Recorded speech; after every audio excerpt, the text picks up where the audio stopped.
Now friends, we are moving towards writing of explanation 2 to section 271(1)(c).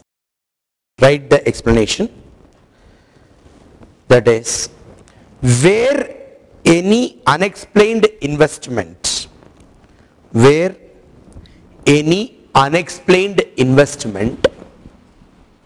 comma, unexplained expenditure,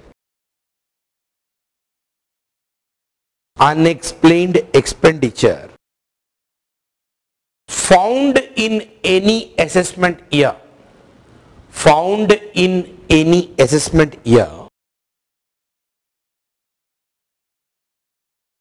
is claimed to have been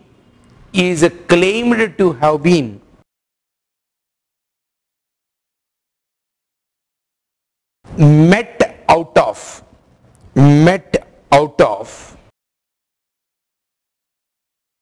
intangible additions,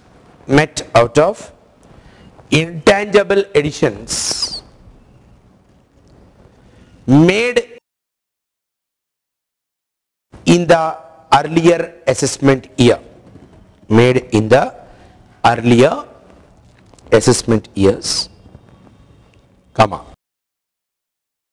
then the amount of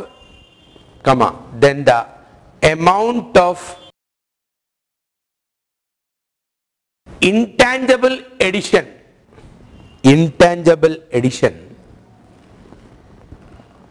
made in an assessment year,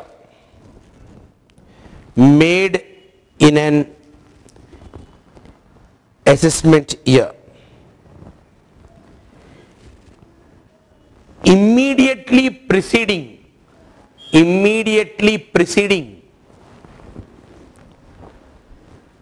the assessment year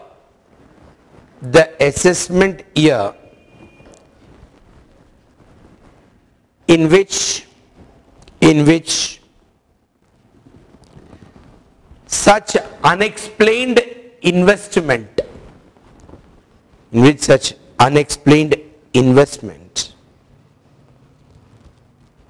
is found, comma, which is sufficient to cover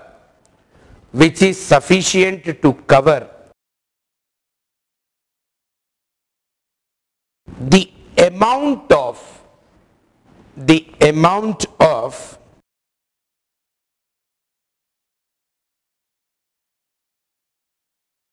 unexplained investment shall be treated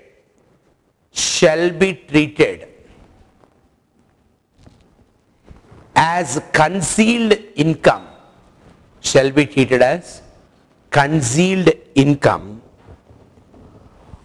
of such preceding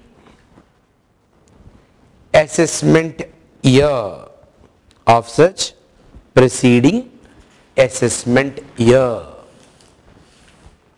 So that means, try to understand, this year we found unexplained investment to the tune of 9 lakhs.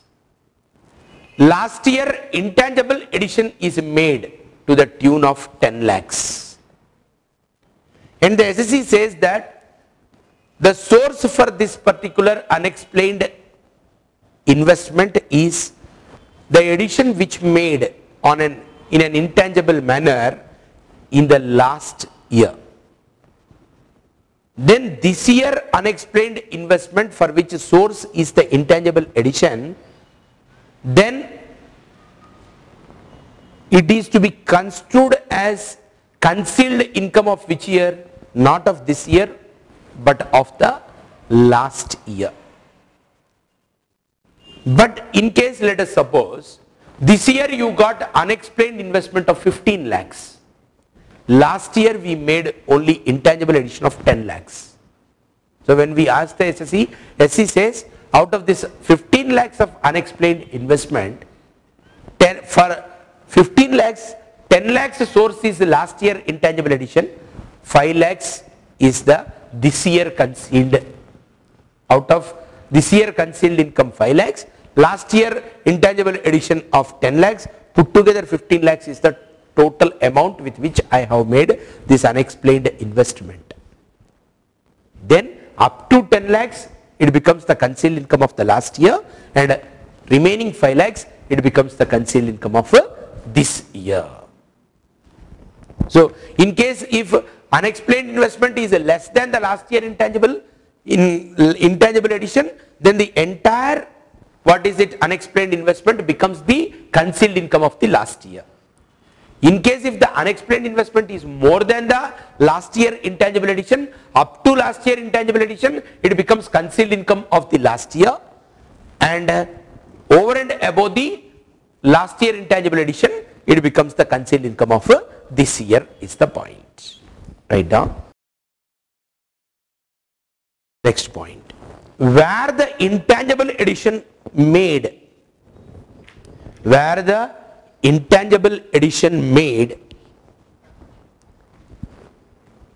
in the first preceding assessment year,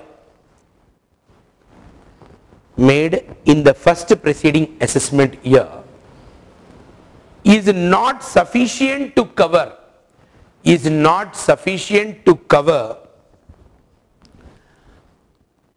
unexplained investment, expenditure, then up to the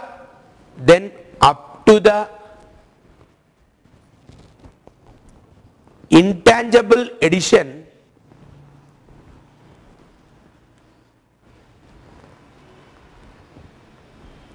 it is considered as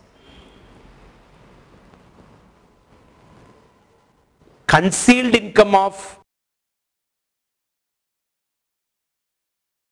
the last, that is the preceding assessment year, and unexplained investment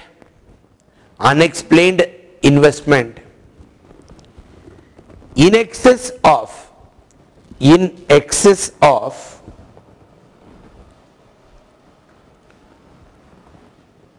intangible addition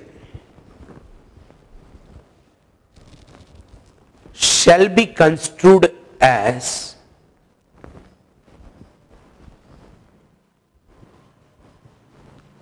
current assessment years concealed income. So what is intangible addition? First, that clarity should be there. Write down side heading, intangible addition, intangible additions.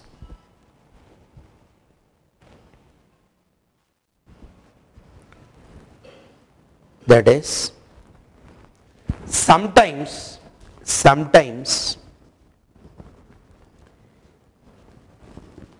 assessing officers makes addition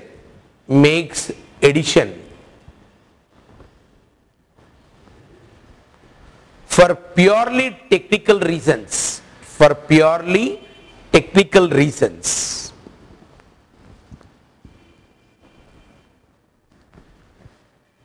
Example, application of a presumptive rate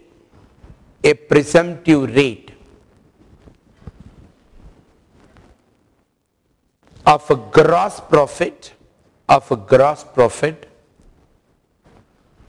or yield or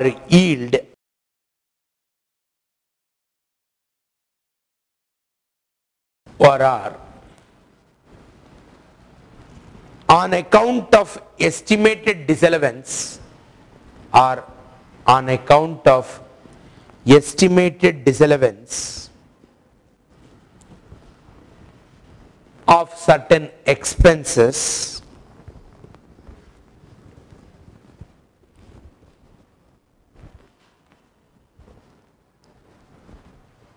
that is, try to understand,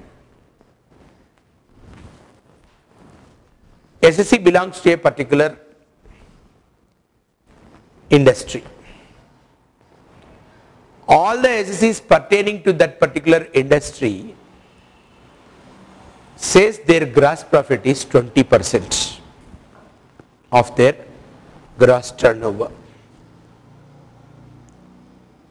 Then if this particular SSC is saying that in my case the gross profit is only 5%, then he will calculate the 20%, which is the industry average, and will say this much of the addition I want to make. For that there is no logic, only industry standards is this, whereas you have disclosed this. That is the reason why when we are filing income tax returns for different SSCs, first we should check to which class or group he belongs. Normally in that particular class or group, how much of the profit that necessarily one has to disclose, failing of which at a later date when regular assessment takes place, the assessing officer can always make an intangible additions like this. Of course, it is for you to prove that such intangible addition is not correct. Right. Similarly, in the industry to which you belong, cost of goods sold is 60% of what is it? Your sales, whereas you are saying it is 90% of the sales. Then without much looking into the details of the vouchers and all, you may simply say 30% of cost of goods sold I am going to disallow and make an addition. So in case if additions are made like that for a technical, on a technical ground, such you call it as, what is it? That is intangible addition. Write down. These additions are commonly known as,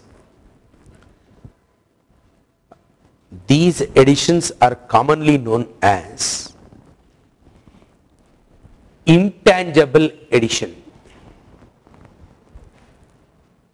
Friends, try to understand, whenever they make an intangible addition, immediately they will not levy the penalty.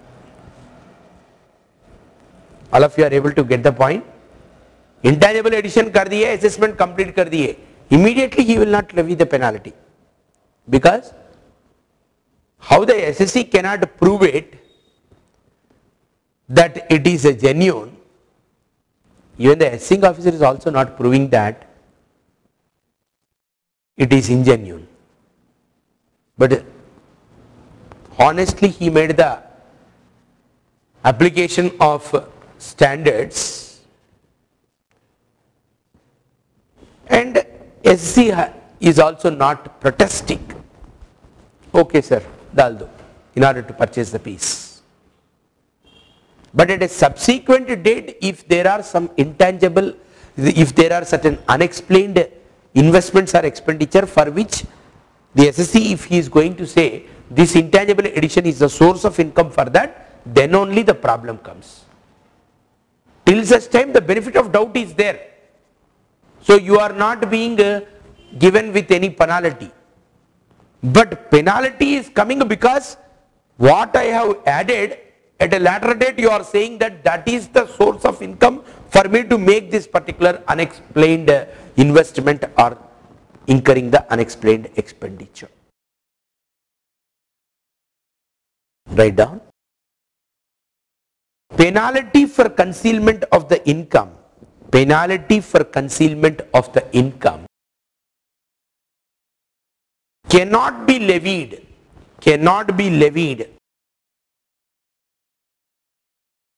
on such addition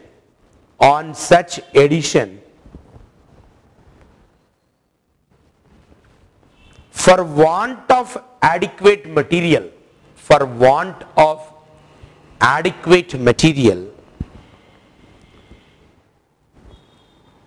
to establish that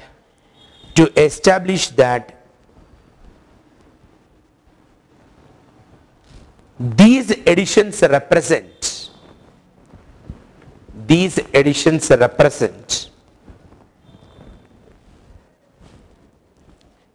taxpayers'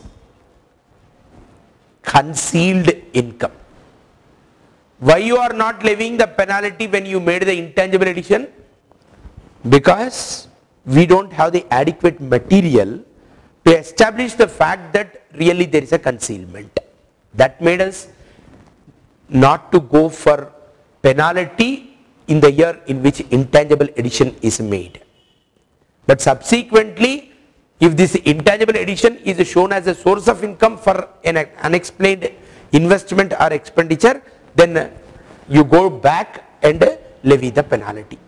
That is the reason why explanation 2 clearly says general rule is once assessment proceeding is over, penalty proceedings cannot be initiated, because when the assessment proceedings are on, then only penalty proceedings must be initiated.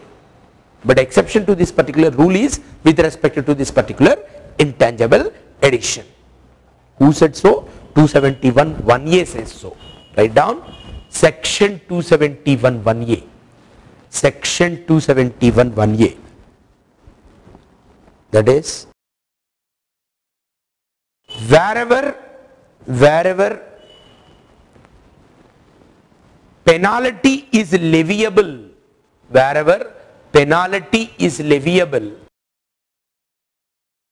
on a taxpayer for concealment of income,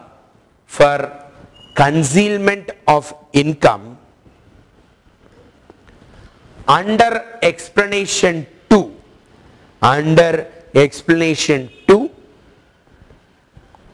comma, the proceeding for imposition of the penalty,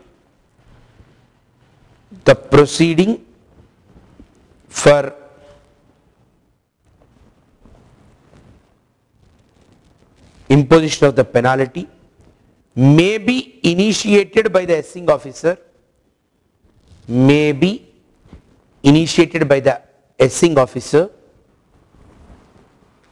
even if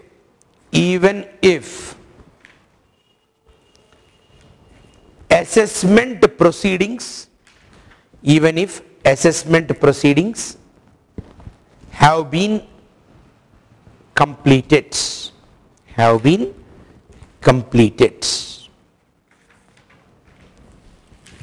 This is only an exception. In a normal course, the moment assessment proceedings are closed, penalty cannot be levied. But in order to levy the penalty proceedings must be initiated before the assessment proceedings are closed. Now friends, I think all of you are through with the explanation 1 and explanation 2, but still I advise the students to refer a standard textbook and work out some problems on it for a better clarity. Since I feel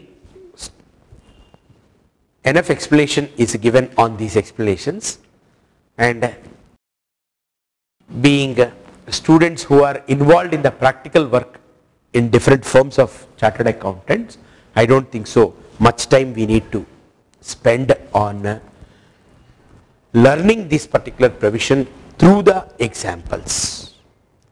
This made me to get into the explanation 3 now. Write down explanation 3 to section 271 1C. Explanation 3 to section 271 1C. See, there is no much complication or complex situation involved in this explanation like what we have in the second explanation. Third explanation is a simple explanation. What it says, first try to understand, return is to be filed before the due date prescribed under section 139(1), and belatedly you can file your return under section 139(4), and such a belated return must be filed within 1 year from the end of the relevant assessment year or before the completion of the assessment. Now this explanation says, let us suppose any person fails to furnish within the period specified under section 139(4), that is belated return, which he required to file under section 139, and the assessing officer or commissioner appeals or commissioner is satisfied that in respect of such assessment year the person has got a taxable income.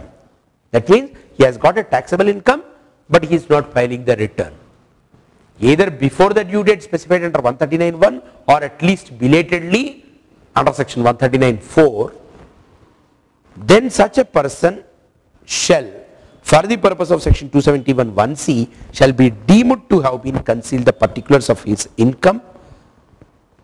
So very much a levy of penalty can be made, right?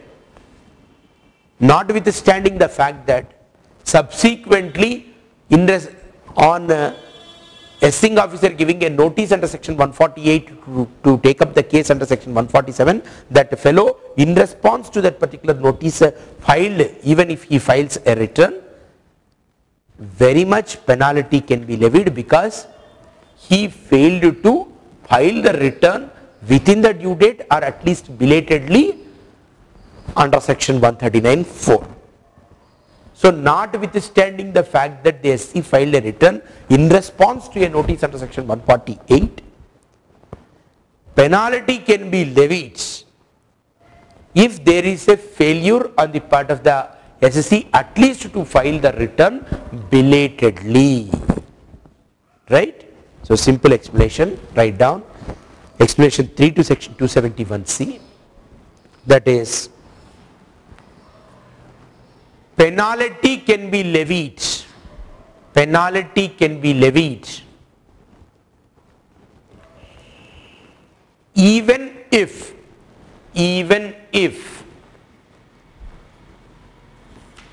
the SSC filed a return in response to the notice,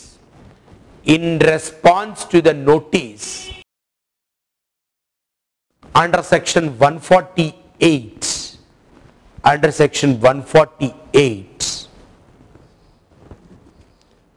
in case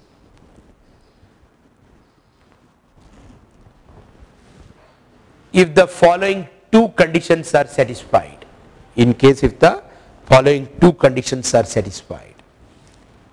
Number 1,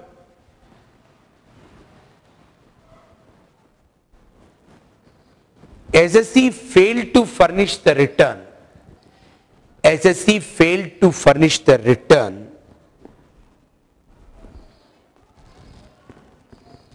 within the period specified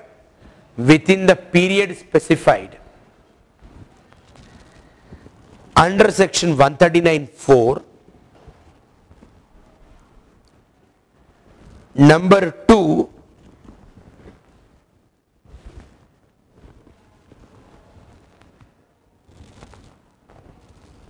assessing officer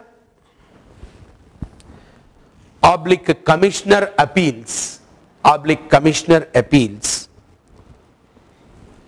is satisfied that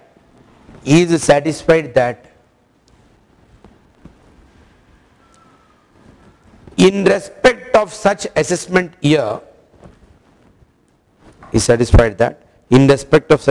year, the person has got taxable income,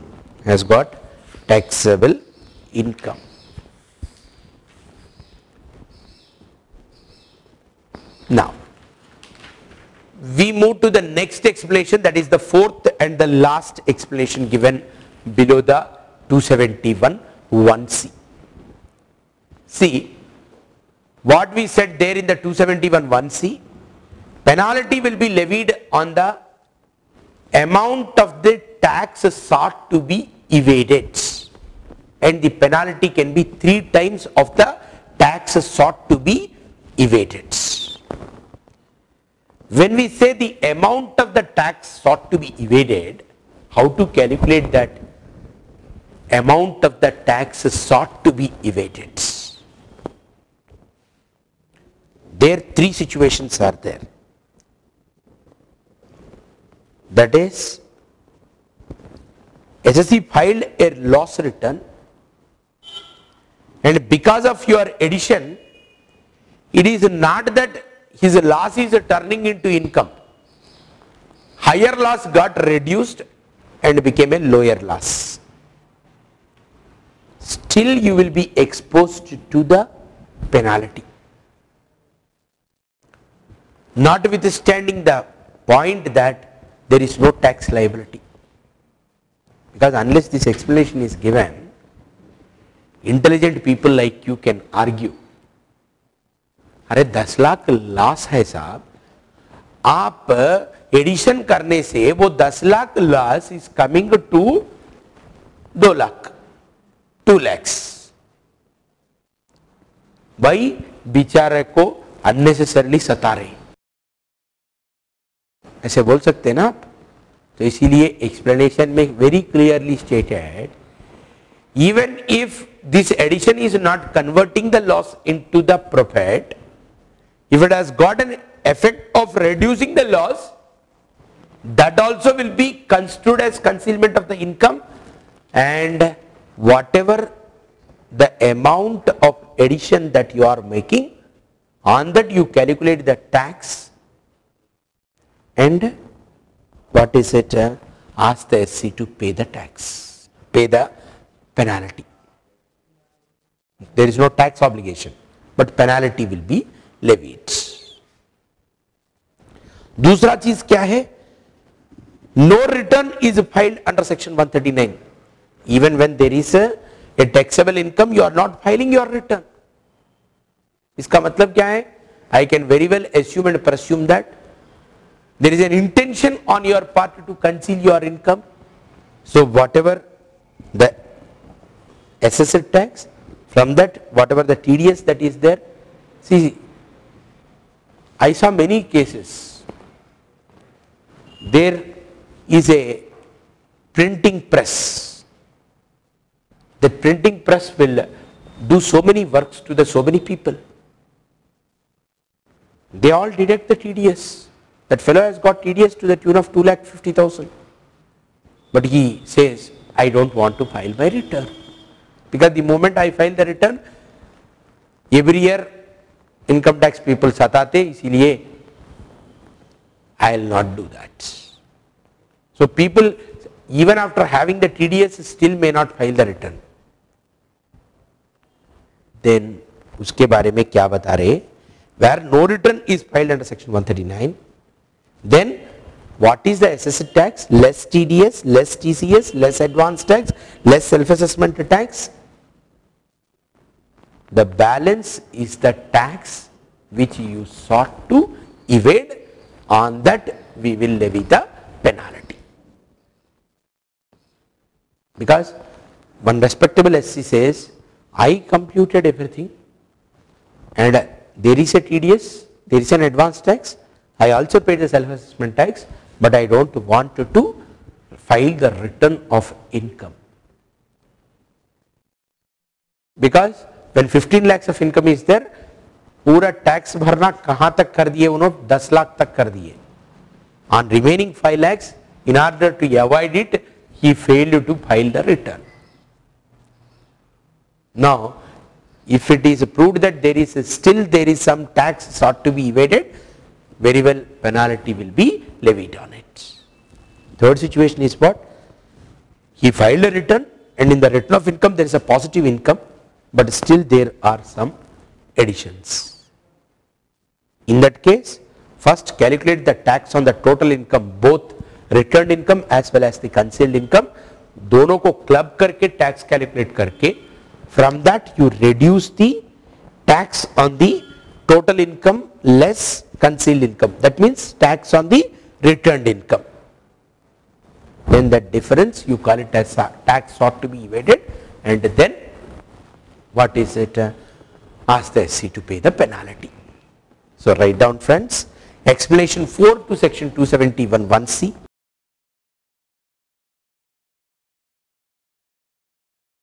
How to compute the amount of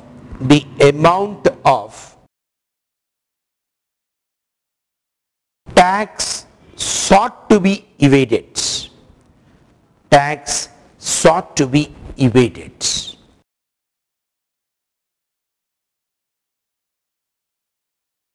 Three situations. Situation 1.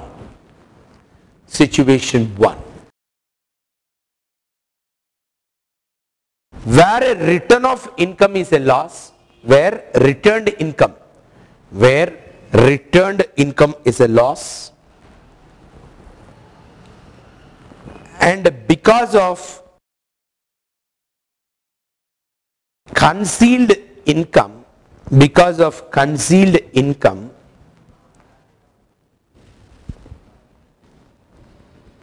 the loss is reduced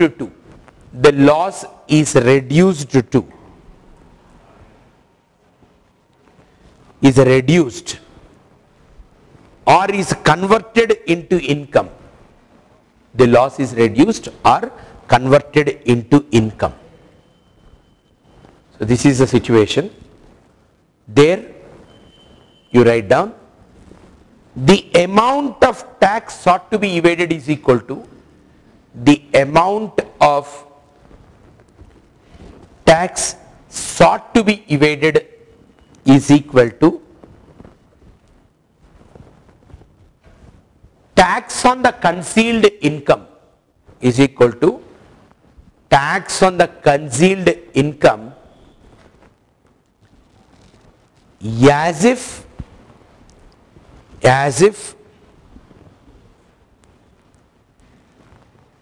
concealed income were the total income. See, there is no need for you to write the example, but listen the example. Let us suppose for the assessment year 10-11, not 11 and 12, 10 and 11, an individual SSC filed a loss return of 5 lakhs. Now the assessing officer found 3 lakhs of the concealed income. अब क्या होता दोस्तों, 5 lakhs loss में से 3 lakhs income को निकाल दिए तो still the SSC has got a loss. So an illiterate with respect to the legal provisions of income tax feels that penalty should not be levied, because even with this concealed income my loss is not getting converted into income, so I am not exposed to the penalty, may what he feel. So to take away his feeling, explanation clearly says that in that situation, whatever the concealed income, you feel that it is his income and calculate the tax on it and ask him to pay the tax, pay the penalty, not tax, pay the penalty.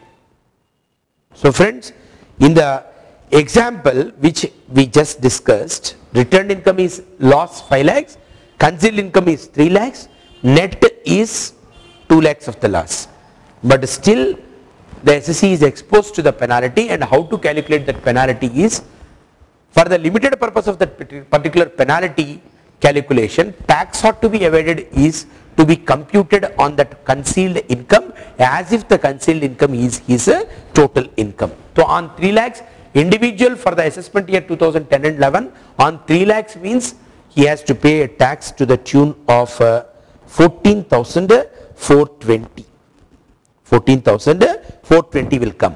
I am not giving you how to calculate the tax because you are all well versed with computation of the tax slab rates वो सब आपको मालूम है. I am not wasting my time in showing you the calculations. 3 lakhs of the income for the assessment year 2011 and 12, for an individual on 3 lakhs income, tax will come to 14,420. Now let us suppose the assessing officer says 200% of the tax ought to be evaded, is to be levied as a penalty. Friends, try to understand, penalty can go from 100% of the tax evaded to the 300% of the tax evaded depending upon what the assessing officer feels.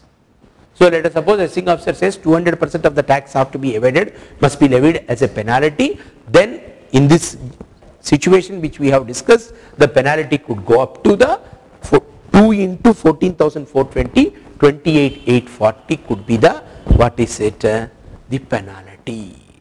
So one should be very careful. अरे मैं last return डाल दिए, cushion रख लिए. Even if that fellow makes an addition, my loss is not going to get converted into income. Yes, probably you may not be exposed to the tax, but you will be definitely be exposed to the penalty, and it is to be computed in that manner. Then write down second situation where no return is filed under section 139, where no return is filed under section 139. In that situation, the amount of tax sought to be evaded is equal to the amount of tax sought to be evaded is equal to assessed tax. Why assessed tax? Because here return is not filed. Got the point? Assessed tax minus TDS minus TCS minus advance tax minus self assessment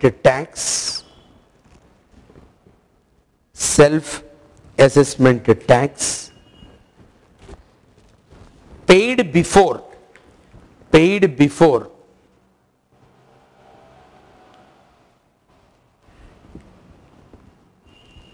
issue of the issue of notice under section 148.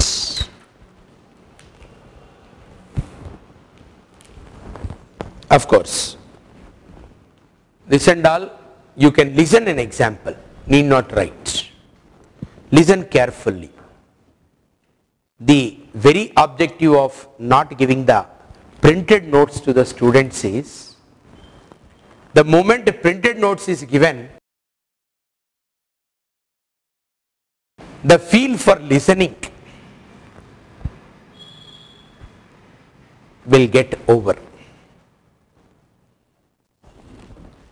I think all my learned e-learning students and will definitely accept this particular point.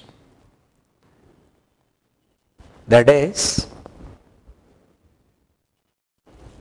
if somebody asks me,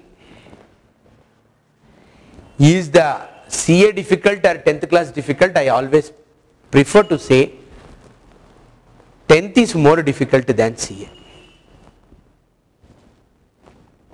in many respects. कि after you come to the CA, you can very well decide to join in the coaching class and discontinue.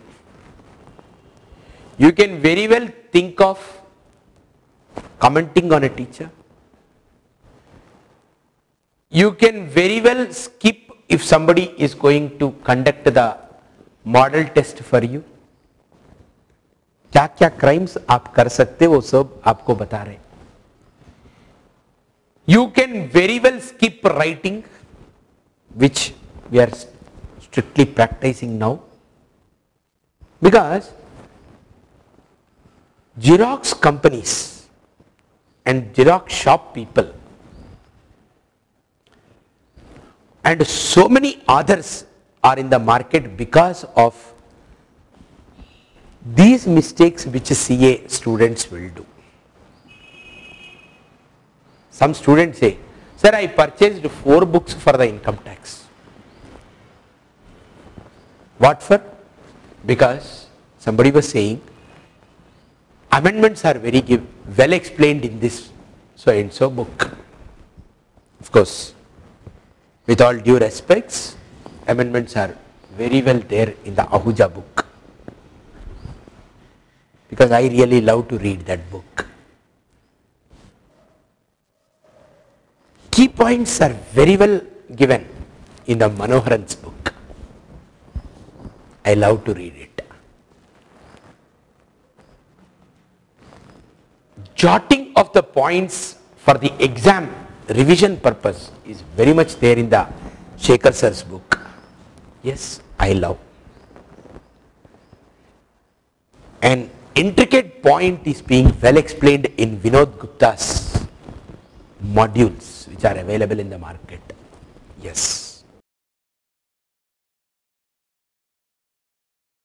But friend, try to understand, books are there, but unless you have your own notes and go on reading the same chapter in all the books, where is the time for you to prepare for the 8 subjects? What your teacher is expected to do, you please don't do. Right? Ultimately, the point that I would like to convey is, necessarily you should have one book with you and one good teacher. Not that you go on purchasing all what material available in the market. That's what, when I visited a particular law book house in Hyderabad, I found that student community is in a great confusion with number of books being loaded there. Ultimately, point that I want to drive is, unless you write, you can't get. That's where direct tax final Chakravarti's lectures will never come with notes, because the moment I give the notes, you will lose your spirit of listening the lecture. Yes. Not only that, unless you write, you can't reproduce there in the exam. So listen the example carefully. Just now you have studied the point, if the return is not filed, how to calculate the tax ought to be evaded. For that, a good example could be, SC company did not file the return of income for assessment year 2006 and 7. The assessing officer issued a notice under section 148 on 1/1/2010, and the SSC filed the return on 10/1/2010, declaring the total income to be 10 lakhs, and the tax thereon came to 3 lakhs. Of course, we are not discussing how to compute the tax. If you, that and all is not warranted at this stage. Of course, for your explanation, tax rate presume that it is 30%. 10 lakh के ऊपर 30% बोले तो what is it, 3 lakhs including education cess and all. Suppose I am saying SC has already paid the tax under the for the assessment year 2006 and 7. He has got a TDS of 40,000, TCS of 10,000. put together 50,000, and advance tax of 90,000, and self-assessment tax is 60,000. Put together is how much? 40 plus 10, 50, 50 plus 90, 140 plus 60 is equal to 2 lakhs. Now the SSE pays the balance tax of 1 lakh on 10/1/2010 when he is filing his return in pursuance of a notice under section 148 is the point. You studied there. Which self-assessment tax will be allowed to be deducted? Only that self-assessment tax which the SSE has paid before the issue of notice under section 148. In case if the self-assessment tax is paid after the issuing of the notice under section 148, further deduction is not given. Yes.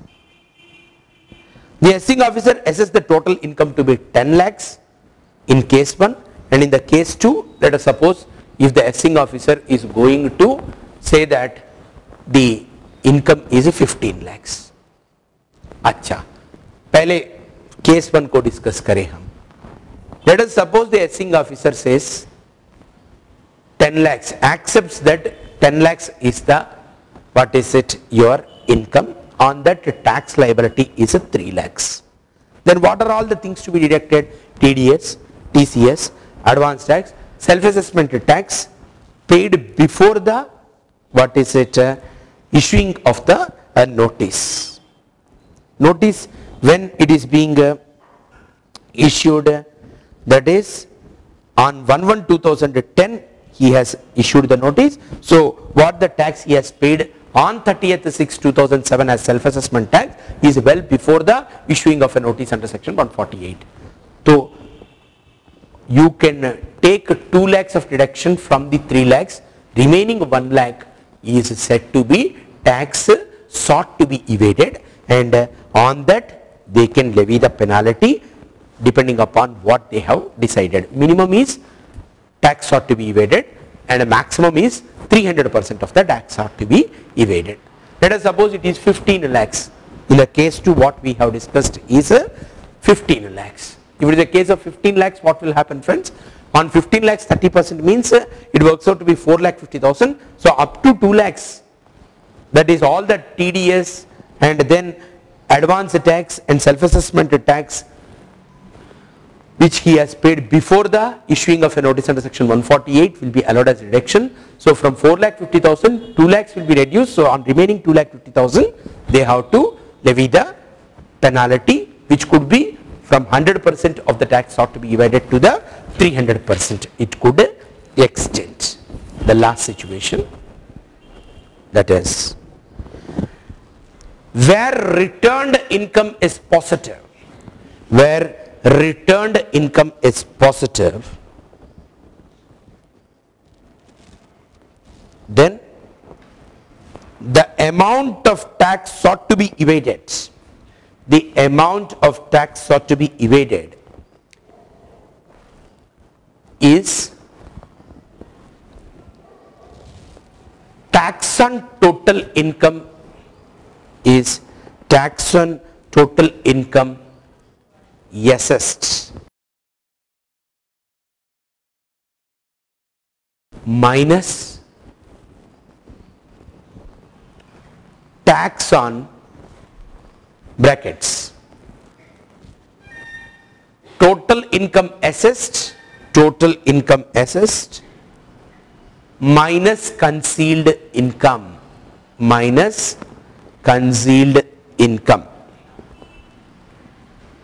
See, in simple words बताना बोले तो क्या है?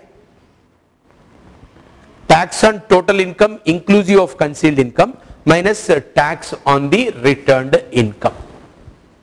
Right? What do you mean by tax on total income assessed minus concealed income? Nothing but a tax on the returned income is a point. Of course, anything can be well understood with the small explanation. सुन लो एक example. क्या है वो? Let us suppose your returned income is 2 lakhs. They found a concealed income of 3 lakhs. कुल मिला के कितना हुआ दोस्तों? 5 lakhs हो गया. And now the assessing officer says 150% of the tax sought to be evaded should be levied as a penalty.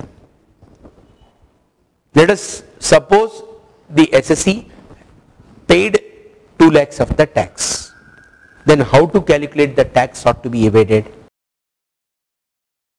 That is, the SC has paid tax on 2 lakhs of the income. That is, he filed a return with what income, friends? 2 lakhs.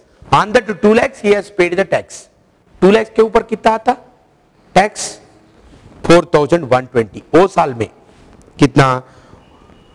That is that particular year of 2010 and 11, on 2 lakhs the tax will come to be 4,120.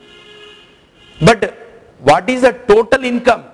Returned income plus concealed income. Returned income is 2 lakhs, concealed income is 3 lakhs, 2 plus 3 is equal to 5 lakhs. On 5 lakhs, if you calculate the tax for an individual using the slab rates and all for the assessment year of not 11 and 12, 10 and 11, it works out to be 55,620. So if it is 55,620, then what is it? Tax ought to be evaded is 55,620 minus tax on the returned income is what? 4,120. So the difference is 51,500. On that 150% works out to be 77,520. So friends, like that you have to well understand the provisions of a penalty with respect to the concealment of the income is a point. Then I move to the next issue like section 271 1B. What is it? Satisfaction of the assessing officer for initiating the penalty proceedings. Write down first of all, satisfaction of the assessing officer, satisfaction of the assessing officer for initiating the penalty proceeding, for initiating the penalty proceeding.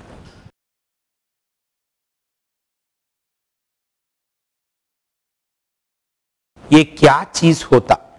पहले story सुन लो, बाद में provision लिखें.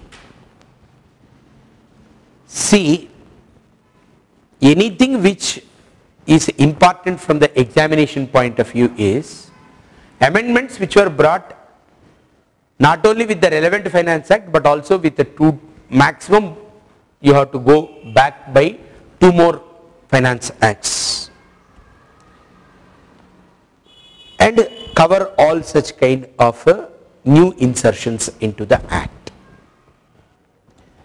Try to understand the point here, friends.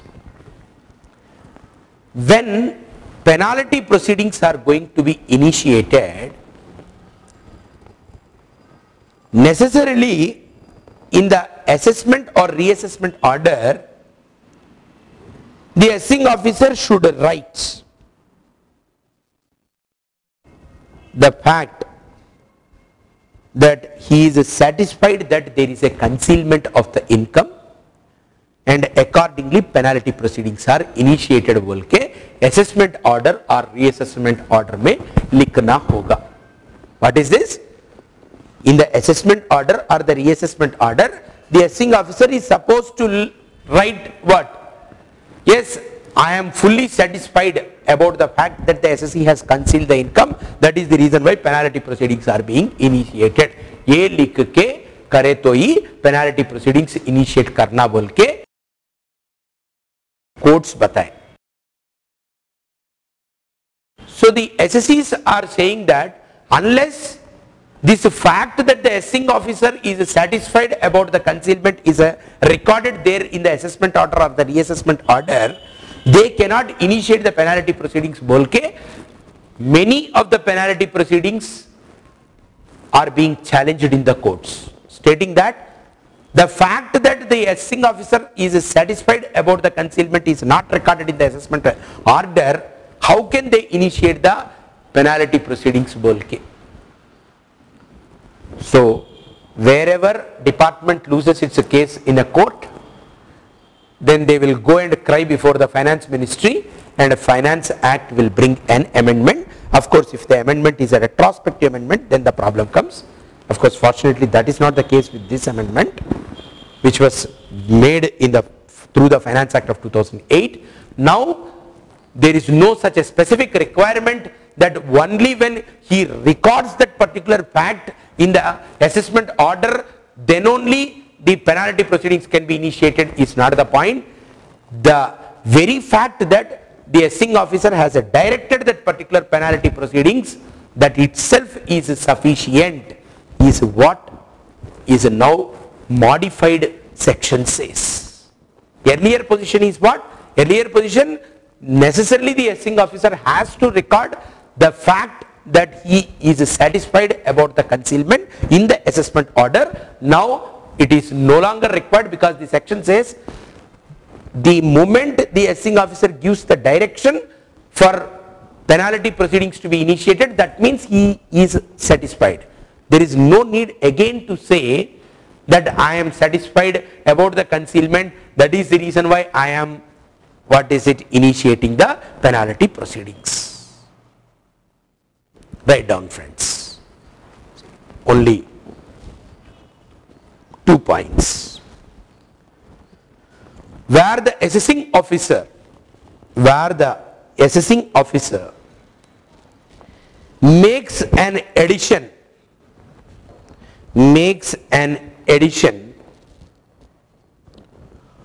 of concealed income, concealed income in an order passed under section 144/144/147/153A, he initiates the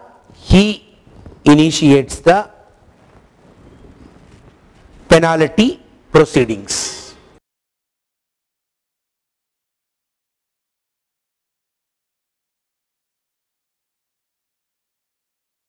Next point,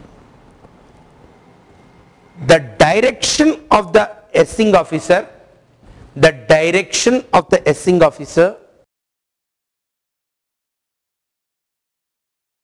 to initiate the penalty proceedings,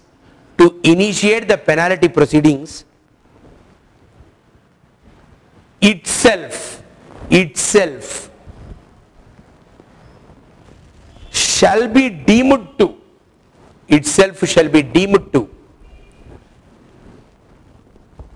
constitute satisfaction of the assessing officer for initiation of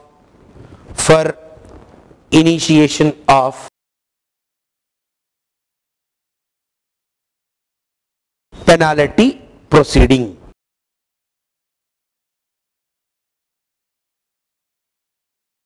Thus,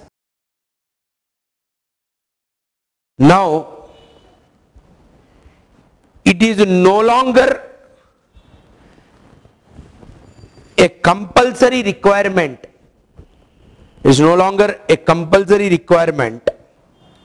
that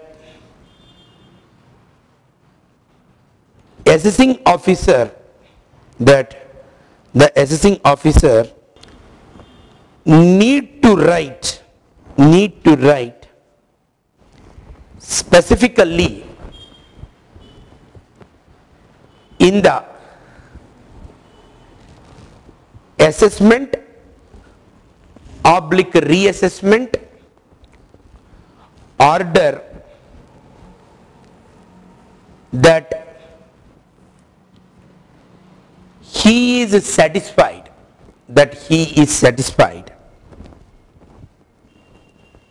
that concealment has taken place,